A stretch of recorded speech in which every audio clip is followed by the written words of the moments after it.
Hello friends, welcome back to my channel VNS group of commerce.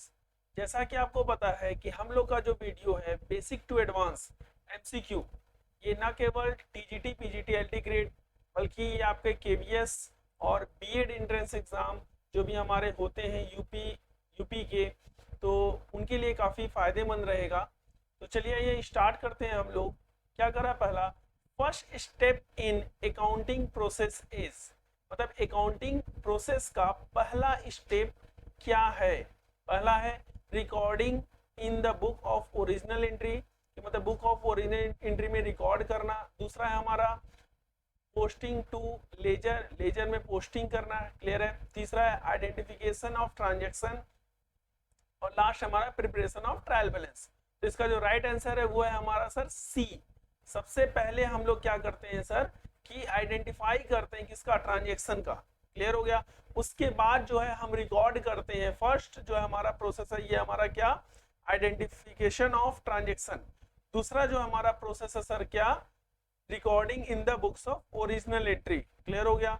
तीसरा जो है वो है हमारा पोस्टिंग टू द लेजर, और लास्ट है हमारा सर क्या कि प्रिपरेशन ऑफ ट्रायल बैलेंस। ठीक, तो इसका जो राइट आंसर है वो है हमारा सी, आइडेंटिफिकेशन ऑफ ट्रांजेक्शन। क्लियर हो गया, मतलब क्या, सौदों के जो है आइडेंटिफाई करना, पहचान करना कि वह व्यापार से रिलेटेड है या नहीं है। क्लियर हो गया। नेक्स्ट क्वेश्चन देखिए क्या कर रहा है सर हमारा,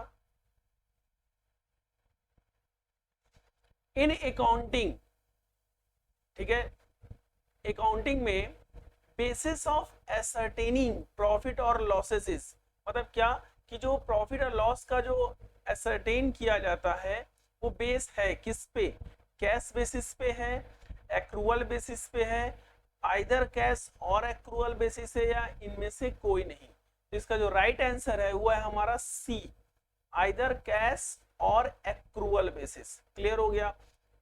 ठीक, अब देखिए नेक्स्ट क्वेश्चन क्या कर रहा है सर हमारा, in cash basis expenses are recorded, मतलब क्या, आपको पता होगा सर दो दो प्रकार के अकाउंटिंग के ट्रांजेक्शन रखे जाते हैं, मैं लिख दे रहा हूं। एक होता है sir cash basis, cash basis, और दूसरा होता है सर हमारा एक्रूअल बेसिस। कौन सा, एक्रूअल, एक्रूअल बेसिस। ठीक है, कैश बेसिस में क्या होता है, केवल और केवल कैश से रिलेटेड ट्रांजेक्शन को ही क्या किए जाते हैं, रिकॉर्ड किए जाते हैं। और एक्रूअल बेसिस में क्या होता है, कैश के भी ट्रांजेक्शन रिकॉर्ड किए जाते हैं, और कैश अगर ना हो, मतलब क्रेडिट ट्रांजेक्शन हो, तो वो भी रिकॉर्ड किए जाते हैं। क्लियर हो गया।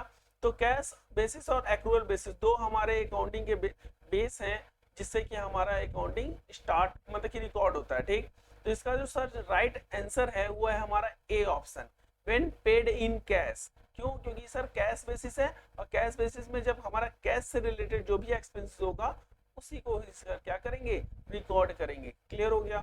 नेक्स्ट क्वेश्चन देखिए क्या कर रहा है सर हमारा, इन एक्रूअल बेसिस, देखिए आ गया ना सर हमारा, एक्रूअल बेसिस में recording is made of, sir क्या है, पहला कैश ट्रांजेक्शन होता है उसको रिकॉर्ड किया जाता है, क्रेडिट ट्रांजेक्शन अगर हो तो उसको रिकॉर्ड किया जाता है, कि cash as well as credit transaction हो या नन ऑफ द अबव। तो इसका जो राइट ऑप्शन है वो है हमारा सर क्या, see, cash as well as credit transaction. Clear है। नेक्स्ट क्वेश्चन देखिए क्या है,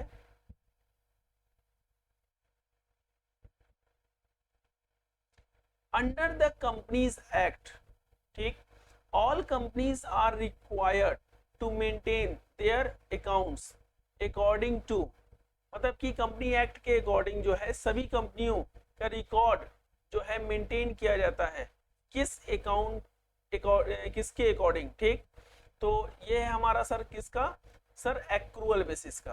किसका है सर हमारा, एक्रूअल बेसिस। क्यों, क्योंकि सर एक्रूअल बेसिस में जो है हमारा क्या किया जाता है कि कह सकते हैं हम लोग कि कैश का भी ट्रांजेक्शन रिकॉर्ड किया जाता है और क्रेडिट का भी। क्लियर हो गया। ठीक, अब देखिए नेक्स्ट क्वेश्चन क्या कर रहा है सर हमारा,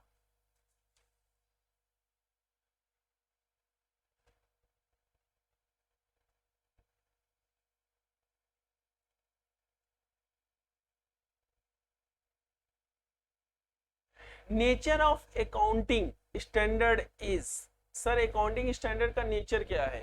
पहला they direct as to how the transaction should be recorded. Clear है, ठीक। दूसरा क्या बोला है, they make the financial statement comparable, ठीक है। तीसरा हमारा they provide information as to the basis on which financial statement have been prepared. और लास्ट हमारा ऑल ऑफ द अबव। तो सिंपल सी बात सर, इसका जो राइट आंसर है वो है हमारा सर क्या, all of the above. Clear हो गया। नेक्स्ट क्वेश्चन देखिए क्या कर रहा है sir, accounting standard are needed. Sir accounting standard needed है, उसकी आवश्यकता है, किसके लिए, to bring uniformity in the financial statement of different enterprises. दूसरा हमारा to limit the area within which accountant has to function. तीसरा हमारा to bring clarity in accounting terminology. और लास्ट हमारा ऑल ऑफ द अबव। तो इसका जो right answer है सर वो है हमारा all of the above. Clear हो गया। नेक्स्ट क्वेश्चन देखिए क्या कर रहा है सर हमारा,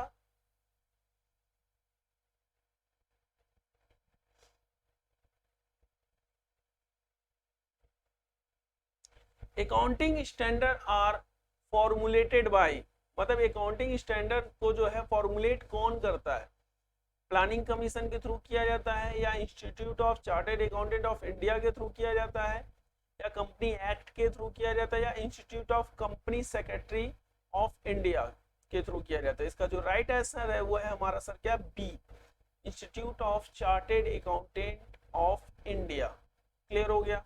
नेक्स्ट क्वेश्चन देखिए क्या कर रहा है sir, accounting standard are useful. Sir accounting standard किसके लिए जो है उपयोगी होता है, यूजफुल बोल रहा है, ठीक है। तो पहला सर हमारा इन्वेस्टर है, दूसरा ऑडिटर, तीसरा आउटसाइडर, आउटसाइड पार्टीज, या all of the above. Simple सी बात है सर, ये सभी के लिए यूजफुल है, मतलब क्या, all of the above answer होगा, ठीक है। नेक्स्ट क्वेश्चन देखिए, accounting standard should be, accounting standard होना चाहिए क्या, सिंपल, दूसरा अंडरस्टेबल, अंडरस्टैंडेबल, फिर है तीसरा सिंपल है अंडरस्टैंडेबल, या accounting according to the nature of each enterprises. तो इसका जो राइट आंसर है सर वो है हमारा see, simple and understandable. Okay. Next question देखिए क्या कर रहा है सर हमारा, adopting of accounting standard is mandatory for, मतलब किसके लिए अकाउंटिंग स्टैंडर्ड जो है मैंडेटरी है, मतलब आवश्यक है अडॉप्ट करना, किसका sir, soul trader, partnership form, company से ऑल ऑफ द अबव। मैंने आपको बताया सर कि क्वेश्चन में ऑल ऑफ द अबव देखते ही ऑल ऑफ द अबव पे नहीं हम लोग जाएंगे, ठीक है। क्वेश्चन को समझेंगे, मीनिंग को समझेंगे।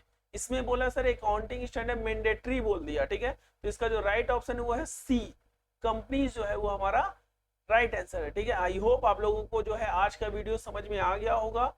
कितने क्वेश्चन सही हैं उसको कमेंट बॉक्स में जरूर कमेंट करिए, ठीक है।